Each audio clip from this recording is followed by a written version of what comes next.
All right, welcome everybody. We should be live.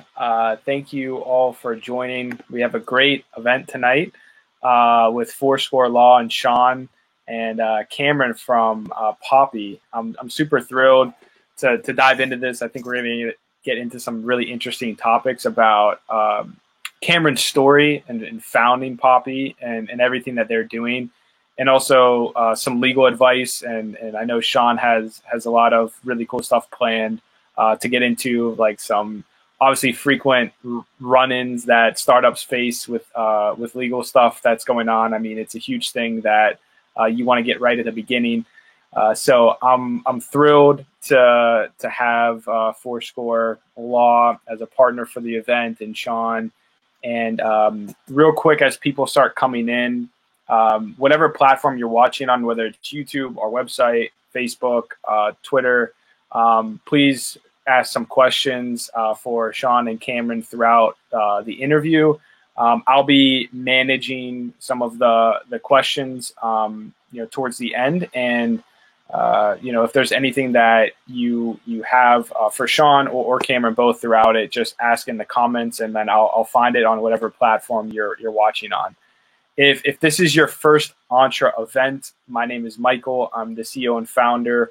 We're a social network for entrepreneurs. So we do a bunch of these events. We bring in world-class entrepreneurs, partners, and people who are experts in the startup industry to really share their stories and advice for founders, investors, and everything that they've learned around entrepreneurship and how they've built their amazing companies. So if you want to learn more, join our platform, connect with other like-minded people, entrepreneurs, investors, find your co-founders, find mentors, easier and faster. You can just check out our website at joinentre.com. You can sign up there for free. Hey, what's going on? SV Venture Group, thanks for coming in. They're watching on YouTube. Great. So yeah, introduce yourselves if you're whatever you're watching on, and we'll kick things off here. So I'm going to bring up Sean. Hey, Sean, how's it going? Hey, y'all. Thanks for letting me join. Glad to have another event with y'all. Yeah, glad. Likewise. I think, I'm super excited for this. I think this is a really interesting event that, you guys put together with one of your clients, Cameron, and I think you're going to get into some really interesting stuff. So I'd love for you to share more about, obviously, Fourscore Law, about yourself, and then we can jump right into it and bring up Cameron and start the talk. Sure. Yeah. So if any of you have attended other events we've hosted with Entre, you've probably heard a little bit about Fourscore, but we're a business law firm primarily based down in Raleigh, North Carolina. We have a couple team members who are based out in Silicon Valley in California as well.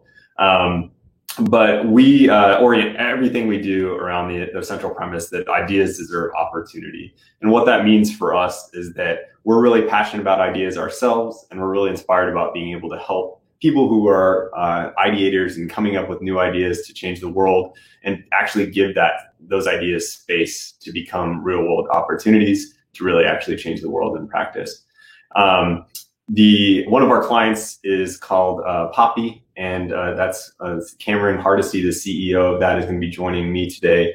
And the reason we're wanted to highlight Poppy here and use Poppy as an example of some common growth points and just considerations as you're going through the startup process is that Poppy really came from a really great idea. And Cameron, as the leader of Poppy, has really taken advantage of critical opportunities that have come about as the company has grown, and as obviously the market in various spaces has shifted over this past year.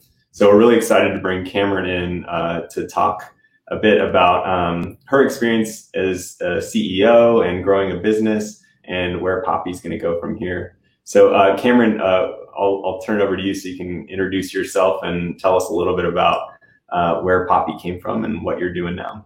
Awesome. Thanks, Sean. I was just thinking this is the first time I think we've ever actually met face to face, even though we've talked a lot over the last few months. And thanks to Andre and Michael for having me. It's really fun to be here, and I'm happy to tell my story. So I'm the CEO and founder of Poppy, and we are building a 3-sided managed marketplace between flower farms customers, particularly wedding and event customers, and independent floral designers. And before I started Poppy, I spent 3 years building supply chain and products for a company called Urban Stems. I'm based here in DC, and Urban Stems is too.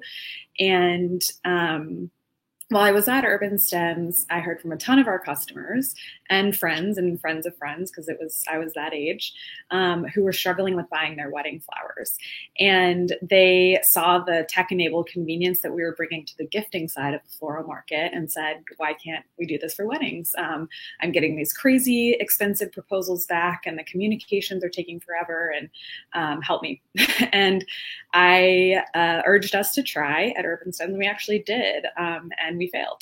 And that's when I realized that the problem we were solving there and the problem 1-800-Flowers and FTD are solving is for efficiency. And the way that that works is around standardization. And so if you're a company optimizing for standardization, you can't really serve a customer who needs personalization very well. And the wedding customer requires a lot of personalization. So I realized this is going to take a whole different business. And so I started Poppy. And the way it works is we buy directly from farms. So I spent years creating relationships at the highest level of the floral industry and have a pretty unique reach into the supply chain. One of my investors, Sean, we can get into this later because you were really helpful with this negotiation, but one of my investors is a flower importer in Miami that's owned by the largest flower growing conglomerate in Latin America. So you have a deep reach into the floral supply chain, which is great. And we're developing a network of independent floral designers around the country. And interestingly, of course, we'll get into this, but when COVID hit and it was obvious that wedding revenue was going to disappear for a while, or at least be postponed for probably a year, we were a bit opportunistic with COVID. And because of the supply chain advantages I have, we launched a direct-to-consumer line called Poppy at Home, which is a DIY flower kit. And that was in April. And of course, all the advice that every founder was getting was conserve your cash, conserve your cash. And it was really a pretty incredible experience. We went from $0 in e-commerce revenue to $55,000 in the first month of launching. So we knew we had hit on something, and we've kept that going since. So now we're actually in the middle of our second week of Techstars. And our goal there is really to kind of meaningfully integrate the direct-to-consumer side of the business with the original business model of developing this national network of floral designers to do our fulfillment and last-mile logistics. Okay. So everyone can already tell that there's a lot going on. Poppy's had a lot of growth going on, especially over the past year, and it's been an exciting journey. And that's specifically articulates why you're absolutely worth highlighting and showing other startups as to like what's important in the critical stages of growth here. So we're going to keep this very informal. So like Mike said, if you all have questions, please feel free to submit them. We're happy to answer them. If you have questions about the actual company itself, definitely feel free to ask those. If you have questions about how the company's gone through different stages of growth, ask those. And if you have some general questions about how you might be able to consider similar situations for yourself, ask those as well. We're going to keep this very informal. And the way that we're going to kind of structure this, I'm just going to ask Cameron some questions to share some information with y'all about what her journey's been like. And we'll talk a little bit about what kind of decisions they made throughout the growth of Poppy. Obviously, every startup is unique and has unique considerations. And I think this conversation should hopefully highlight how you can make decisions that are unique to your specific company. So Cameron, you actually were the sole founder of your Poppy, which is a big undertaking. A lot of times startups, have at least a couple founders who can balance different needs for the company. You don't have to take everything on by themselves. What inspired you to actually make that leap into actually starting the company? You highlighted the fact that you identified a need, but then to identify that yourself and jump into a solely owned company is a big jump. And so what inspired you to actually make that leap? It's a great question. And obviously there are a lot of considerations. And I will start by saying that I am the beneficiary of some pretty incredible privilege, including an amazing education and very supportive and financially stable parents, which really makes all the difference. But that said, I think I've always been entrepreneurial, but I didn't really know what that, I didn't have the vocabulary to talk about it that way. I have always been very creative and I have a lot of ideas. I don't know if you're familiar with StrengthsFinder, Sean, and that framework, but my top strengths are strategic, ideation, futuristic, competitive, and command. So it's kind of the perfect witch's brew for being a CEO. And it has some downsides too. But I kind of knew going into startup world that I wanted to start my own business on the other side. And it was the first time I'd ever really had kind of a 5-year plan. And so once I left Urban Stems, took a couple months to figure out what it was that I wanted to do and even considered leaving the floral industry. But I had created so many important relationships in the flower industry and had so much expertise. I kind of had a PhD in flowers at that point that it seemed silly not to take advantage of the opportunity, particularly because there was just such an obvious need for poppy in the market. And I would say, even though I'm a solo founder, I very much recognize my weaknesses and have done my best to, with a small team, hire against them. And I'm very sure that shortly after we raise our seed round, I'll be hiring a COO or a head of operations to balance out my strategic. At the very early stages of growth, how did you decide when you needed to bring other people into your team? There's lots of different options when you're an early stage company. You can always have people as consultants. You can have people as employees. Sometimes you're going to bring people in who are advisors, and Poppy has kind of touched all of those throughout this early stage of its growth. How did you decide when you wanted to bring people into those spaces and who was appropriate to bring into which space? That's a great question. So I think you'll remember that I started out this journey as a EIR with SRI Ventures, which on the face of it looks a little strange because they're a deep tech R&D firm in Silicon Valley. And that was quite the journey. But it really, a lot of the core of Poppy sort of took root there, pun intended, I guess. But I think throughout my career, I've always been just naturally kind of a networker, and not in the put on way, but just I really love connecting with people. And both my parents are psychologists and they're in leadership development. And so I think I really enjoy connecting with people who are like-minded. And I've just been very fortunate in that I've been able to build a strong network here in DC. And so I had actually been connected to a woman who had just graduated from her MBA program, was looking to get into startups, and was also a very good networker. And she and I had just been having coffee sort of quarterly for a year. And then once I started Poppy, I thought I better call Rachel. I think this is a good opportunity for her. So pretty early on, I knew that I was going to need support. And I just sort of reached into my network. And we actually were just able to bring on our developer who had been part-time nights and weekends, full-time last week. So same thing, just kind of through the network and working together over time and really developing that rapport before committing to kind of a full-time role. And it's just felt really, everything sort of evolved very naturally, I would say. And that's, I know that you can't scale hiring that way, but I think the first even sort of handful of folks, you have to really trust them and you have to want to spend a lot of time with them. And it's important to know them well before you bring them on. Right. And what about with advisors that you've brought on as well? Obviously, there's a lot of different ways that mentors and connections can play an important role in the company's growth. But one of those ways is through the creation of an actual advisory board, which you basically use to create more formal engagements with folks who you want to have regular advisory connections with. Yeah. And you made the decision pretty early on to establish that. And have added important people along the way as you've grown. How do you decide when that kind of role is important for incentivizing those kind of advisory roles? Yeah, honestly, before I think I encountered SRI Ventures and really got to know that team, I wasn't familiar with the concept of a formal advisory board, as silly as that may sound, but they really gave me an idea of why that could be valuable and how to sort of add advisors to the board. And of course, their network was really more in like B2B and deep tech. So, but I was fortunate enough to bring one of those, their senior venture manager on as an advisor. He was my first one.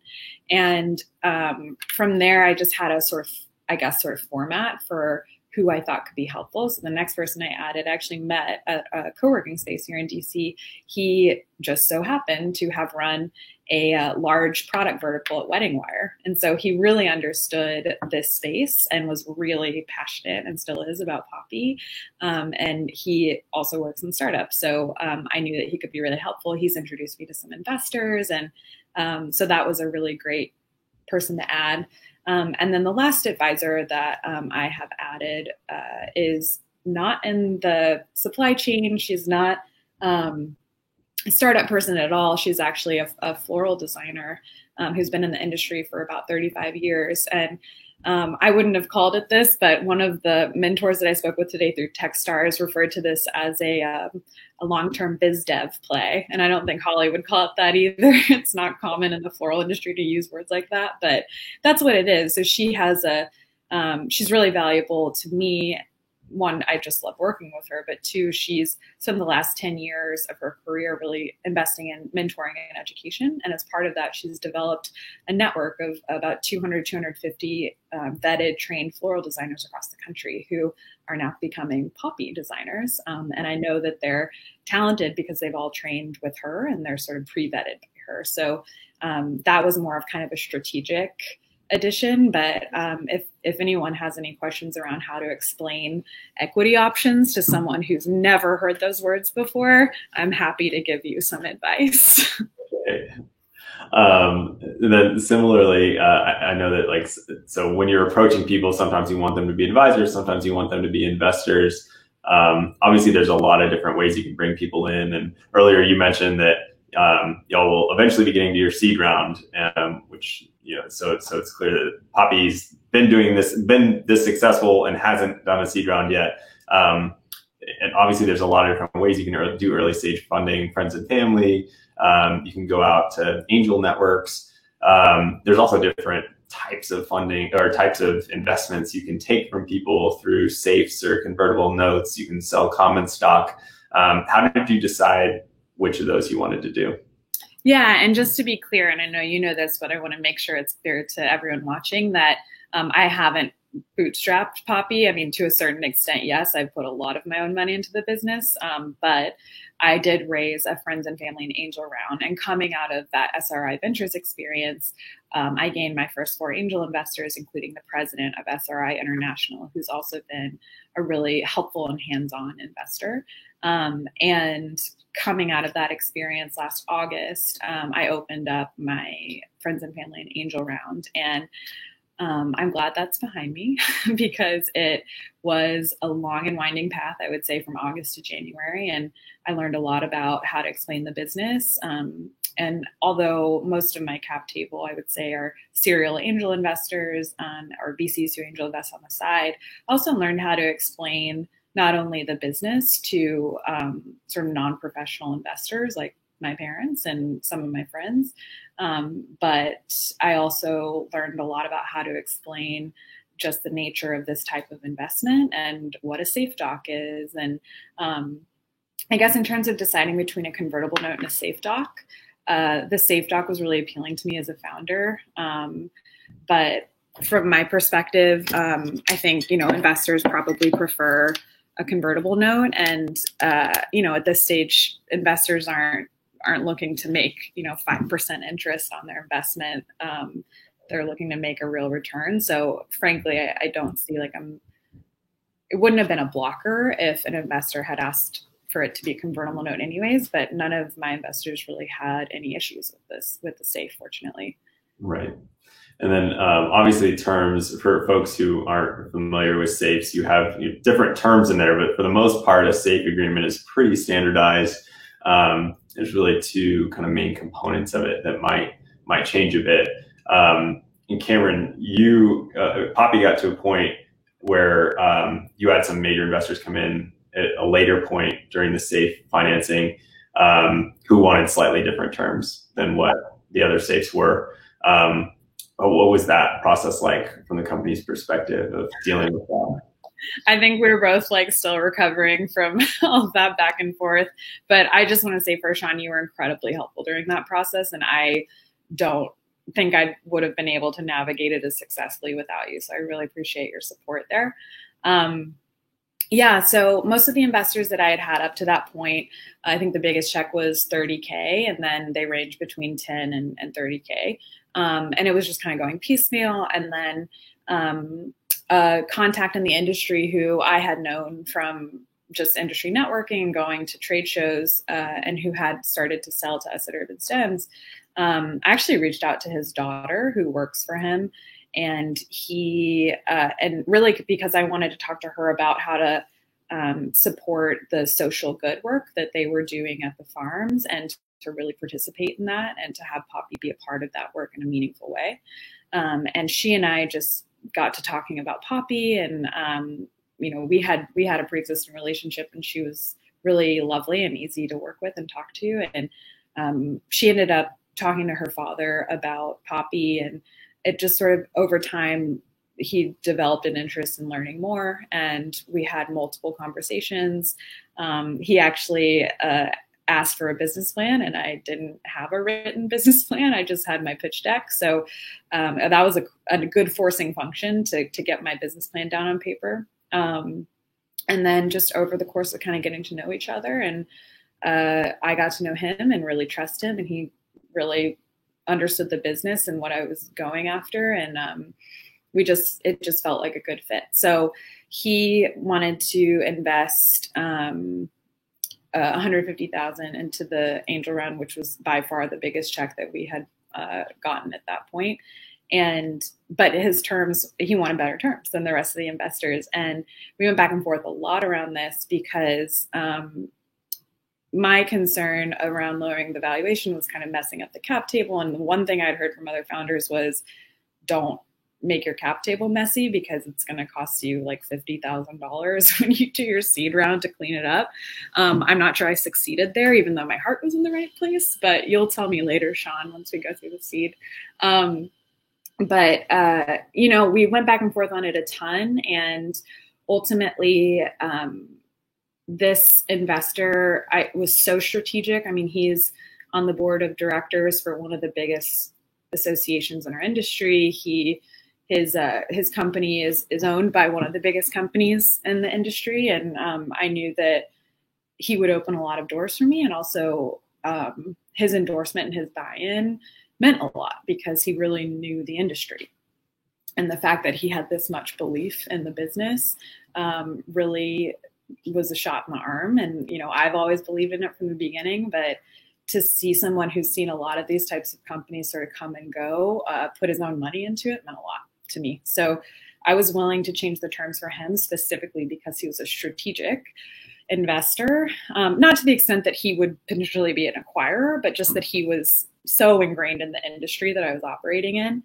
It seemed worth it. And I still 100% believe that it was, and I'm very grateful to have him on the team. Yeah, that's great. Sean, yeah. Real quick, we have some questions here coming in. Yeah. Cameron, I'm loving your story so far.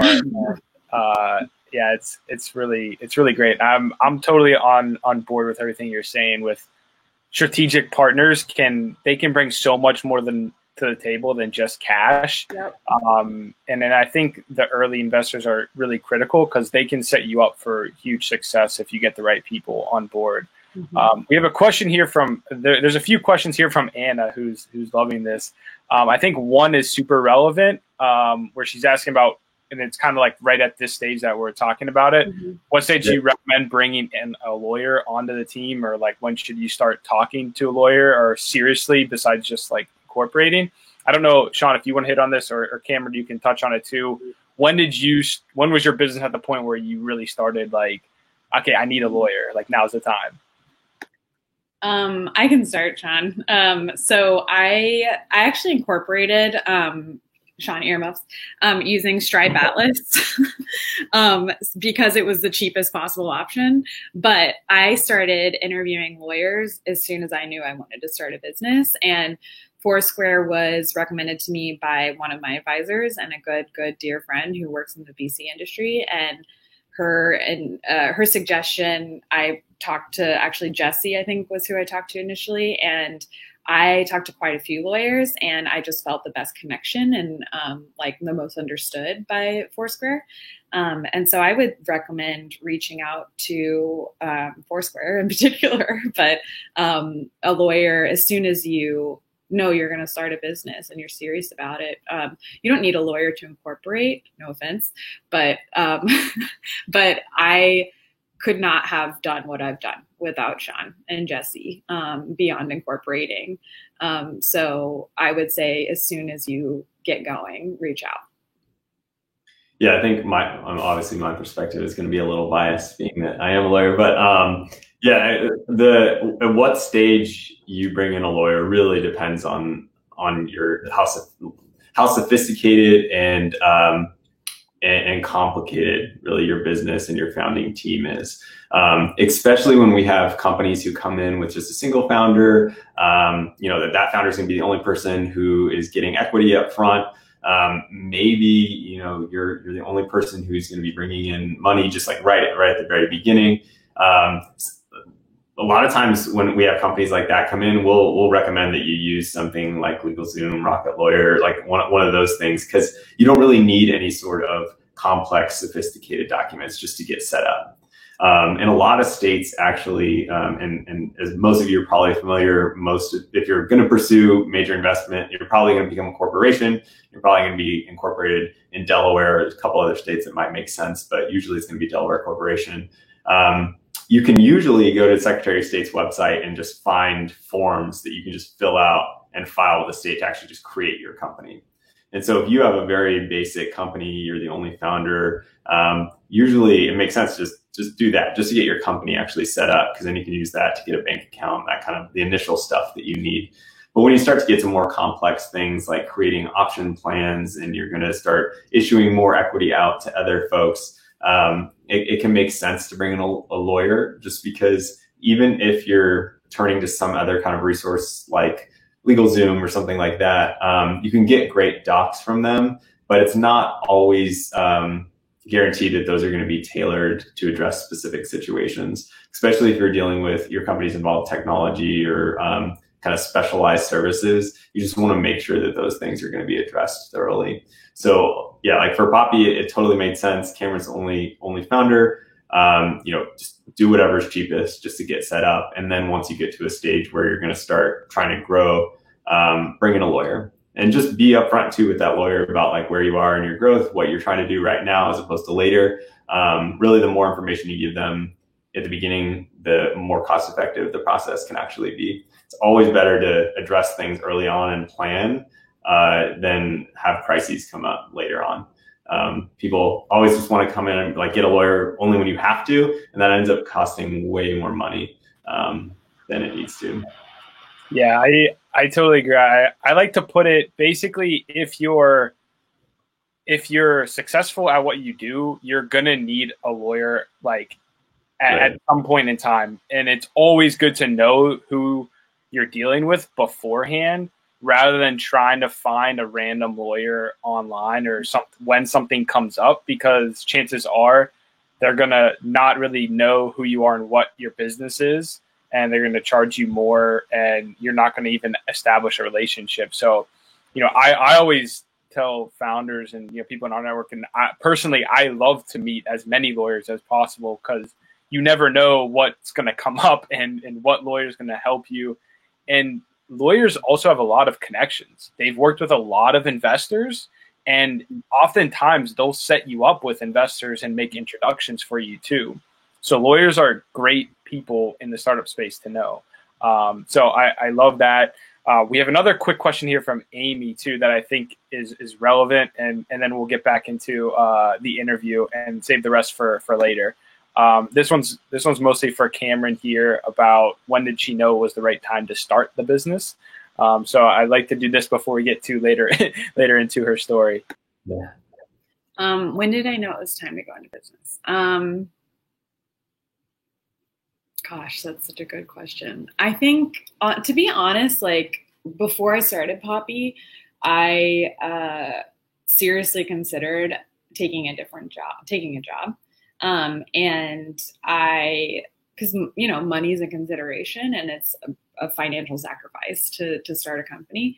And I talked to like close friends and I talked to my parents, and my parents really encouraged me to take the risk. And one of my friends said, you don't ever know when the stars are going to line up like this again. You have your health, your family's healthy, you have the space, you have the connections, like now's the time. So I think for me, everything just kind of lined up, and it didn't even feel like a choice because I had been focusing on this goal for so long. It felt more inevitable. And was everything set up and operating smoothly? Absolutely not. I think one thing that I learned though is starting a business. I know a lot of founders are kind of glorified for not knowing anything about the industry they're in and jumping in and disrupting. But I've seen a lot of capital get wasted that way. And I felt very strongly that having the amount of domain expertise that I did was important to leverage in whatever business I started moving forward. And that has turned out to be more true than I could have ever imagined, given what we've gone through over the last few months. So I would say, and I say this having considered and almost gone down a completely different path with a different business in an industry I wasn't familiar with. And I'm very glad that I didn't do that because I wouldn't have the opportunities that I have now, just having operated in the industry that I'm in for as long as I have. So I think you'll know when the time is right, but it's going to be scary. And I will pass on the advice that my friend gave me, which is if you have your health and you have the flexibility to do it, you shouldn't waste the opportunity. Yeah, I think sometimes what I hear from a lot of startup founders as well is that when it feels scary, that's the time. Mm-hmm. Like, because usually the fear comes up when you're realizing that it could be a real opportunity and it's not just an idea anymore, but there's this could become reality. And so it gets a little bit scarier. Yep. And that's the moment you have to take the leap. Absolutely. So I think this is probably makes sense now to talk a bit about the pivot that you all have made and how that has really, I think, shaped your business in a pretty profound way. And so obviously, like you were saying, a lot of your initial ideas were based around weddings and the wedding industry. And obviously, when the COVID came and there were a lot of shutdowns, weddings are not happening as much as possible. And so I think what has always really impressed me about how y'all have handled what's happened this year is a lot of businesses choose to see a threat to their company and then try to just figure out what they can do within their existing model to survive. And you took a totally different approach. You accepted the reality of what was going on and decided to make a really dramatic pivot. How did you make that decision to pivot? How did you accept what was going on and decide to move away from what you were really thinking the business was going to become before?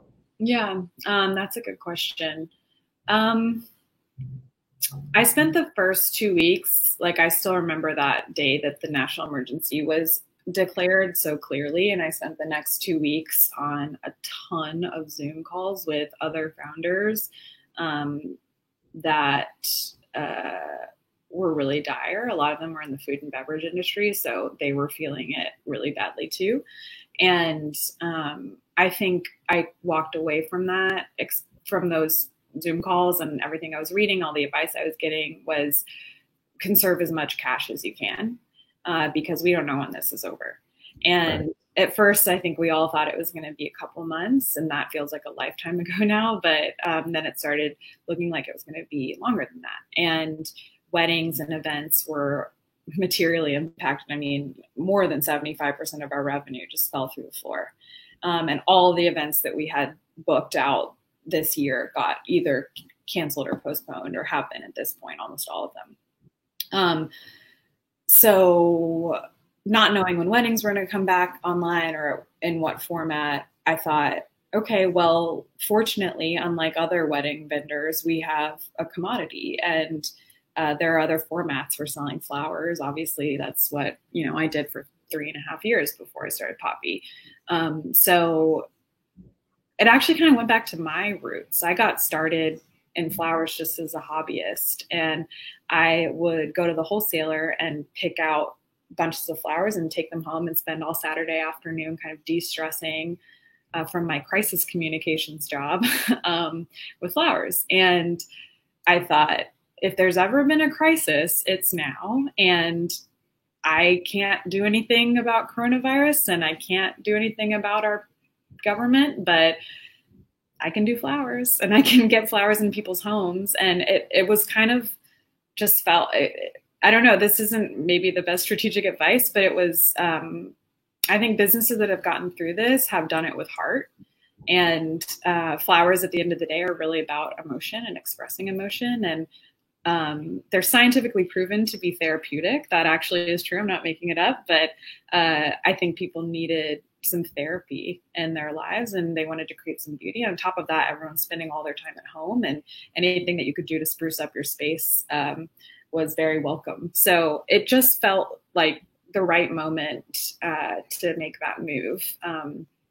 And it's been a really, honestly, joyful experience, because if you got to read some of the notes that I get to read that people send to their loved ones or even to themselves, it's like every day there's a little pick-me-up, which is nice. I think the challenge now is, where do we focus? Because, if you were to look at our Stripe account, you would say, double down on the e-commerce and keep going on direct to consumer.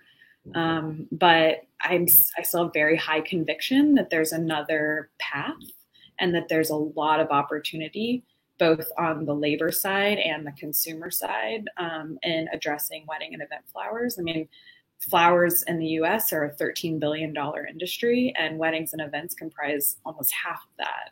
So it's a much bigger opportunity than the world that I left, which was floral gifting. And no one's really unlocked it. It's a total white space for a company like ours.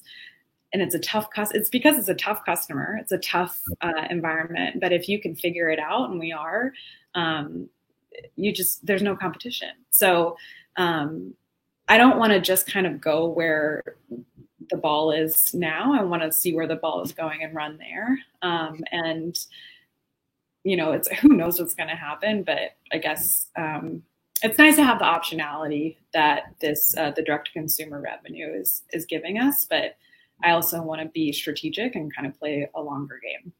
Right.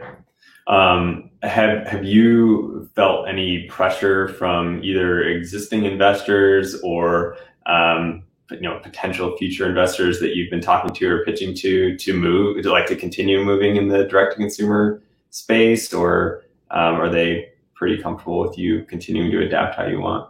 I think they trust me. I think the investors that have seen my updates and are seeing our revenue numbers are just happy that we're doing what we're doing.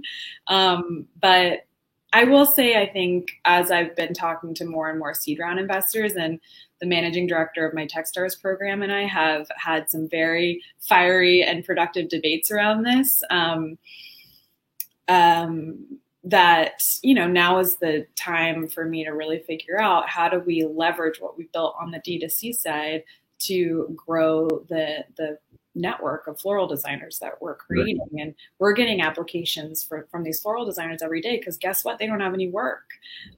So if we can create value for them during this time, once weddings and events come back online, we could really be kind of a consolidator in the industry. So I think so far my investors have been really supportive, but I do see sort of seed stage institutional investors probably having some questions around, look, how are these two sides of the business coming together, and where's your focus really? And actually this morning, so this week we had an issue with UPS, and a customer's bouquet or kit was late, and she was doing it for a birthday party for a friend. And I ended up sending flowers in an Uber from my apartment to her house, because thankfully she was in Washington. And turns out she's a VC. And so after every purchase that's made, one of the emails that you get from our automated system is an email that looks like it's from my Gmail, and it says like, thanks for buying and whatever, but if you want a scheduled call to talk to me, do. So give them my Calendly link. She scheduled a call.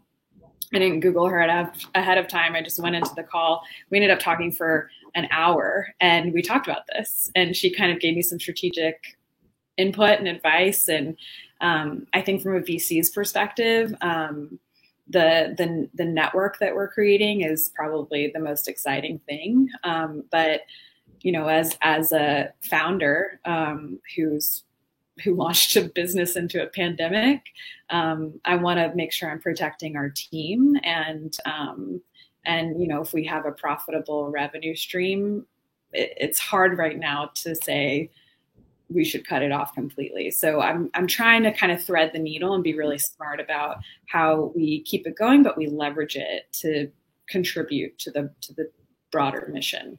Right. I have two more questions, and then we'll open it up again for questions from those who are viewing. You brought up a couple times that you have just started Techstars. Yeah. What inspired you to decide to jump into that and join Techstars? Yeah, I connected with so it's Techstars Atlanta, and I connected with the managing director a couple months ago, Dave, and we had a great first call. He's a very smart, super dynamic guy, and wasn't sure. And I think I was just coming off of the high of having launched the direct to consumer and having such success. And I was kind of feeling myself. And Dave and I had several calls in which, you know, we had heated debates about product market fit and what we were doing and what the long-term plan was. And through the course of kind of getting to know him, it felt like we could really benefit from the program. And even though I think to some extent I was kind of going in blind as to what is the content of this going to be and how valuable is it really going to be. And we just wrapped our third day of what Techstars calls Mentor Madness, which is you meet 10 potential mentors for your business every day. And of course, we're doing it over Zoom. So it's 5 hours of pitching. And it's actually been incredible. And I've met so many people who I think can help the business and who are enthusiastic about the business. And my thinking around what our possibilities are has already shifted significantly just in the course of these 20-minute conversations. So I would say I am very happy that I made the decision, even though it's a good chunk of equity. And I grappled with it, but you know, I think so far I'm really happy with the decision, and I really like the cohort is very impressive, and I've already met a lot of folks who I'm really impressed with, and I think will be really helpful to the business. Yeah, that's great. The last question I have for you is, I think, an important consideration, and just maybe not something that's talked as much about in the entrepreneurial community, but obviously a lot of people decide to start companies because, you know, maybe they have a particular skill set and maybe they don't feel like is utilized in typical corporate jobs or different environments where they're currently working, and they're just not happy. And I always feel like one of the values of entrepreneurship and becoming an entrepreneur is getting to really take charge of your own life and be able to feel that kind of happiness and autonomy that comes along with that. And then at the same time, of course, it's a huge undertaking. And so there's always, when you're taking on a new initiative, you're going to have to be strategic and thoughtful about balancing your mental health and other areas of your life that are important to you. So I guess it's kind of a two-part question. Like, one, how is, leading your own business like affected you, and like has that been empowering for you and really kind of transformed the way that you've approached your mental health? And then two, how have you really balanced other areas of your life with being a founder? That is a big question. I was actually just thinking before we got on here, and I was looking at the promotional materials, and the picture of me that is in the promotional materials is actually from my wedding day. And I was thinking about how dewy and like stress-free I looked. Like I've aged like 5 years since then. I guess it was 3 years ago, but maybe 10 years. But I would say that a couple things. So even on the most stressful, awful, everything's going wrong day, in the middle of fixing it, I feel really stressed, of course.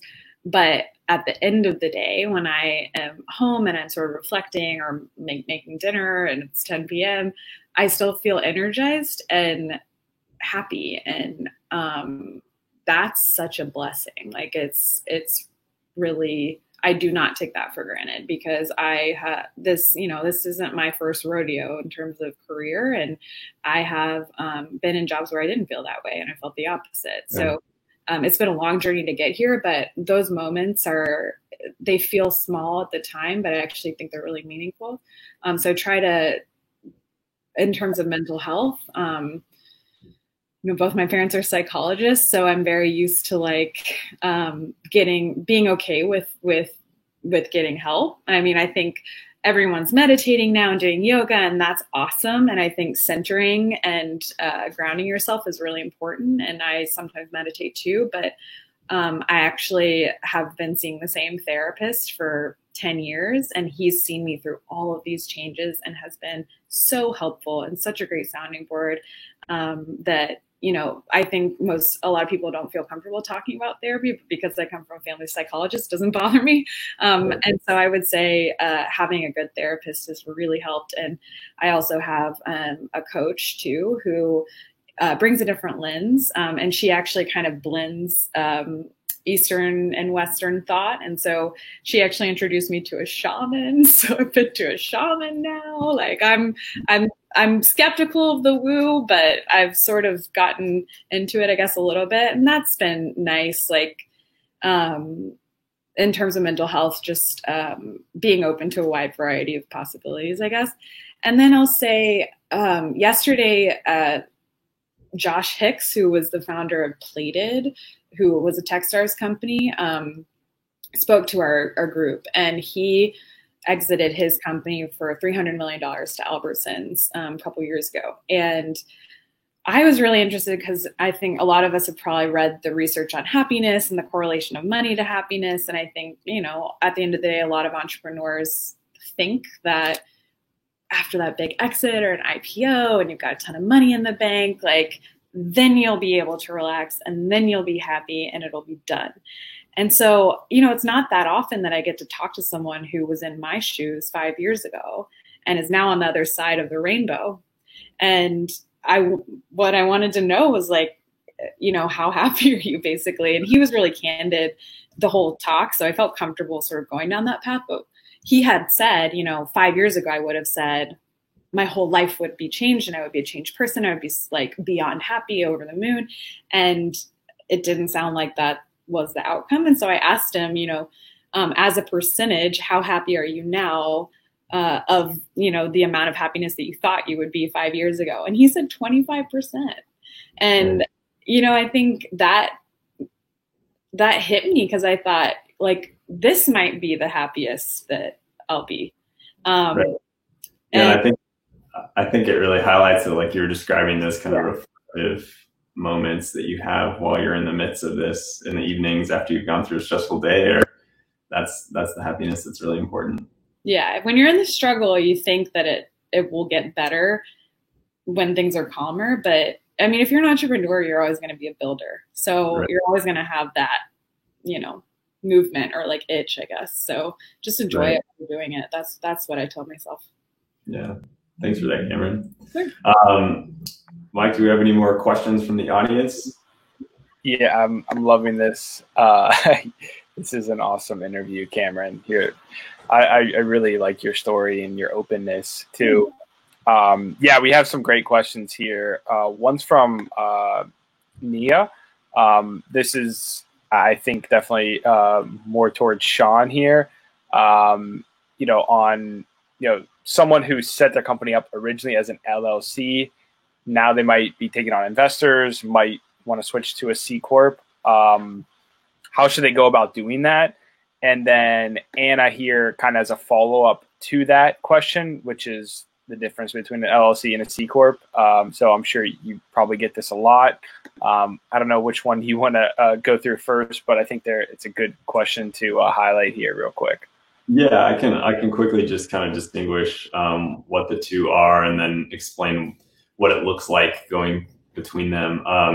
So an LLC and a C Corp are two of the most common types of companies that you can become. An LLC stands for a limited liability company, and then a C Corp is just the most common type of corporation. And LLC really has, so the main benefits of an LLC are just in flexibility. An LLC, really your kind of organizational documents are really just an agreement between all the people who are founders. And there's not as much like state statutory law that governs what has to go into that. There's some, but not as much in a C Corp. C Corps are really, really kind of precisely defined by each state as to what that company is going to look like, how it has to operate, and what the different rules are behind what you can and can't do as a C Corp. Whereas the LLC, you have a lot more flexibility. Another main difference is how they're taxed. And there's some subtle nuances to this because LLCs can be taxed in different ways. But for the most part, a C corporation experiences something called double taxation. The C Corp is considered essentially its own taxable entity. So whatever kind of profits that the C Corp makes, that gets taxed. And then when you make distributions out to any of the stockholders, assuming you do that, the stockholders also get taxed on their distributions as their own individual income. So that's why we call it double taxation. Whereas an LLC is what's called a pass-through company. And what that means is the LLC itself usually doesn't pay the taxes. The actual owners, who are called members of the LLC, are responsible for paying their share, however they decide that, of the profits of the LLC. And so there's obviously, you can imagine different pluses and minuses to all that. But if you're going to go pursue major investment, a lot of times, like venture capital firms, just other larger investment groups prefer to invest in C Corps, because if you can imagine from their perspective, if they have a portfolio of companies, they don't want to be responsible for that kind of like pass-through tax responsibility every year. It's much easier if you're just a shareholder or a stockholder of a corporation. So there's some other nuances as well, but those are kind of the two main ones. So if you are currently an LLC and you want to become a C Corp, don't worry. That's definitely something that comes up quite a bit. A lot of times we have clients who it makes sense for them to start out as an LLC, and then if they're going to go pursue investment, they switch over to a corporation. You can also switch from being a certain type of company in one state to going to a different state and even becoming a different type of company in that other state. And so that's called conversion. You can certainly try to handle that through some, like by yourself, through forms you can find on the websites of the Secretary of State of the state you're in. Or you can try to look to something like LegalZoom, something like that. But sometimes that can become a little bit complicated, especially if you already have multiple stockholders or members of your LLC. And so sometimes it can make sense to engage an attorney to help you with that process, just to make sure you have everything in place to make that process efficient.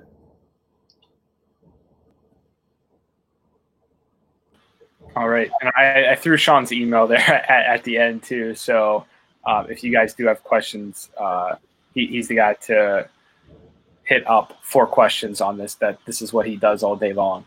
So we have some other questions here for Sean too. Oh wait, no, we already went through this. Sorry. This is the one that I wanted to bring up. So when your idea is still in the early stages, what should you do to protect that? Because a lot of people like they want to trademark everything, they want to get all this IP, they want to get all these patents before they have any traction, any revenue at all. What time should they be doing this, and when does it make sense? Yeah, I think something that people don't think about a lot is that actual formalized protection of ideas, whether that's through patents or trademarks or actually applying for a formal copyright or anything like that, can actually be a pretty expensive process. And so sometimes it doesn't make sense to do that right up front. Sometimes it does. It really depends on what kind of technology you're doing. If you're doing if you have a lot of like heavy technology in place, it might make sense to pursue that early on.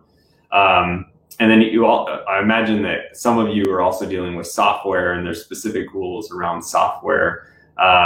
What I would recommend is so there's a lot of people think that if I'm working with startups a lot, I do a lot of patent or intellectual property work. And patent law and just intellectual property law is actually a really specialized, specific area of law. And so there's usually patent specific firms or intellectual property specific firms. So like we have a couple firms that we work with and refer clients to, and they need specialized work like that. But what those kind of firms will offer sometimes is essentially kind of a strategic consult. So you don't always have to go to a patent firm expecting to file a patent. They might be able to help you, sit down with you and help you actually create a plan about, okay, here are what my ideas are. Here's how we can outline at what point it'll make sense to protect those ideas.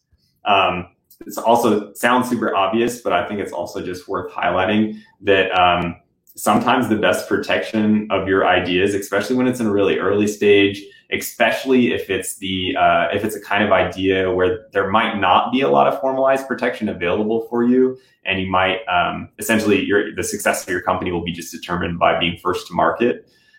Sometimes silence is the best way to protect your ideas. And that can happen through having NDAs in place with everyone. Granted, NDAs only provide you a certain amount of protection, but really just making sure that you're not sharing that idea too broadly with people who could potentially become a competitor or something like that, and just being strategic about at what point you're really branching out and sharing that idea with everyone.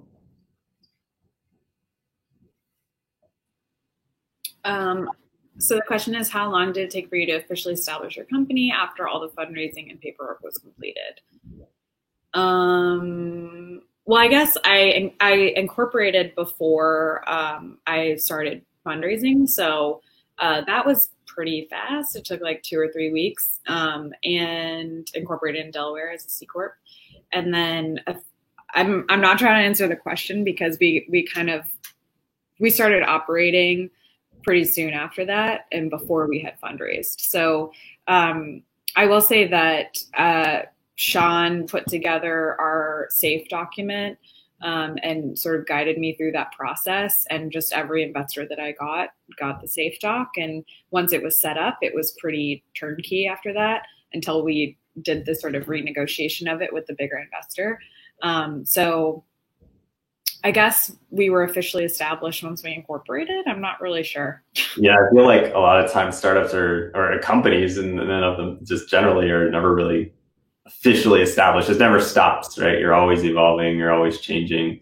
And like Cameron said, the fundraising process is really kind of ongoing. Even if you're not actively soliciting money, usually you're meeting with people who might become potential and future investors in additional round. So it's kind of just a never ending cycle and a process of growth, continuous process of growth.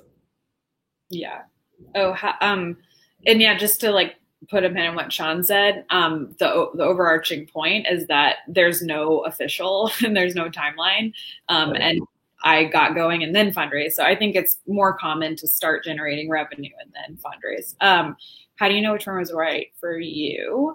Well, I was looking for a firm that had expertise in startups, and I knew would understand the realm that I was in. So not all lawyers are the same, obviously. And you want someone who is familiar with the area of law that is relevant to your business. And so once I knew that that's the type of lawyer I was looking for, then I asked for referrals from my personal network. And what I loved about Foursquare, and I think Sean touched on that when he introduced himself, is, you know, there are some big law firms that are like the startup law firm to work with. And that's kind of a big piece of their business model. But for someone just starting out, they're really out of reach financially. And what I appreciate about Foursquare is that I had access to this great expertise and this great group of young lawyers who understood what I was doing, and they priced themselves affordably to the point where it's not like, to a normal person, their hourly rate is expensive, and I still try to call Sean when I need to, but they're just so much more accessible than like the really big firms. And I think that's part of the point of why they exist. And as soon as I found them, I was like, done. Like it's not just because they were more affordable than like the Coolies of the world. It was that their mission was to help people like me. And part of that is accessible pricing. But the other part of it is they have the expertise that I needed. So yeah. 100%. That's why we add really quick onto there from a lawyer's perspective. I mean, like when you're an early stage company looking for help, whether it's lawyers, other professional services, you should really try to find someone who does two things. One, just generally asks about your business, because if they're not asking about your business, what you're doing, chances are they're just seeing you as kind of another client. And that bleeds into the second thing, that like really you should be looking for someone who wants to be part of your team. And that it goes to something Cameron mentioned, that like if you're trying to use a lawyer efficiently and cost effectively, you want to be able to know that you can give that lawyer enough information for them to essentially be part of your team, so that they can help you make the strategic decisions that are going to save you money. Because if they're just sitting there waiting for you to come to them with, you know, XYZ requests, chances are that's going to end up being more costly than it needs to be. And so you really want to look for someone who cares about being part of your team. And from our end too, that's what we look for with clients. We want to work with clients who will consider us as part of their team. Yeah, I've called Sean my consigliere. Like, I feel like the advice that you've given is, I mean, I never worked with a lawyer as closely as this before, but I feel like you really have my back, and that Foursquare has my back, and like you're thinking ahead. And yeah, it's never felt like a transactional relationship. It feels very collaborative. Good. I hear that. Yeah, it's definitely one of the reasons that we like, you know, partnering with Sean and Foursquare and Jesse and everyone. They're super down to earth. They're getting after it themselves, and they're all young and motivated. So it fits really well with our community and everything as well. So I love what you guys are doing there. Here's another question from Amy, and I think we're a little bit over time too, so I want to be respectful of you guys. I think this can be the final question, then we can just wrap up, and you guys can do a quick, you know, where can people find you, where can people learn more, and all of that afterwards. Yeah, I can answer this question pretty quickly. I think it's actually an important one to highlight just what DBAs are. For those who aren't familiar with them, DBA stands for doing business as. And really what that allows you to do is, if you set up your company a certain name, but then you decide that it makes more sense to use a different name, either for a particular type of business space or product you're using, or the whole business, you just want to brand as something different, you can file something called a DBA that lets you use a different name. And so then you can go out and basically market yourself with the DBA while your official name is still whatever the actual name was that you originally created. I just want to point out that the thing with DBAs is different than actually creating a company. Is DBAs are usually a county-based filing, And so you just have to be more conscious of that. Usually it's a filing that you're gonna have to make and keep renewed in each county where you're doing business. There's different rules around what determines that. But it just adds to more things you have to keep track of every year for filings. But you can always continue to use whatever name that you had for your business while maintaining that DBA. There are certain situations though where it might make sense just to pay to change the name of your company, which you can amend your corporate documents to do that, and that might end up just making things more efficient. But definitely a great question, and something for folks to consider if branding is a specific issue for you. All right. Well, that was awesome. I really enjoyed this. If you guys, I don't know, Sean, if you want to, just do it for people who came on late, where they can learn more about you and Foursquare and how they can reach you. I know we had your guys' email here, and then we can have Cameron do the same thing for Poppy as well. Yeah. So again, my name is Sean Valley, part of a firm called Foursquare Business Law, where most of us are based down in Raleigh, North Carolina, but we work with clients who are all around the country and some who are international as well. And we also have a couple team members who are based out in Silicon Valley as well, who do work out in that space. So we work with companies at all different stages of growth, whether that's pre-fundraising, post-fundraising. We do companies who've gone through multiple iterations of series rounds of fundraising. And so you can definitely reach out to us about any questions along this process. As I mentioned at the beginning, our kind of central premise is helping ideas become opportunities. And so if you have an idea, don't know what to do with it, don't know how to take it to the next level, please absolutely feel free to reach out to us. Awesome. And my name is Cameron Hardesty, CEO and founder of Poppy, an early stage flower startup focused on the urban industry. And you can find us on Instagram at Your Poppy Flowers and learn more at yourpoppy.com. All right, I'm not sure if your audio, I don't know, Sean, if you were able to hear her, if her audio was kind of cutting out there. But a little muted, but I think we got it. I can just repeat it too, that can't hear you. If y'all want more information about your Poppy, you can follow them on Instagram at the handle in the their website's yourpoppy.com. Awesome. Well, yeah, thank you guys so much for being a part of this. This was amazing. We had some great questions there, super relevant questions too. And if you have any other questions, follow up with Sean. Definitely get your flowers from Poppy and Cameron. I don't know when I'm getting married anytime soon, but when I do, I'm going to remember Poppy for sure. Look, she's got the flowers right there. So that's awesome. And yeah, thank you guys so much. This was amazing. And for everyone who is not in Entre yet, you can sign up for free at joinentre.com. And that does it. So take care, Sean, Cameron. Thank you so much. This was awesome. Thank you. Thanks, Mike. Thanks, Michael. See you guys. Bye. Bye.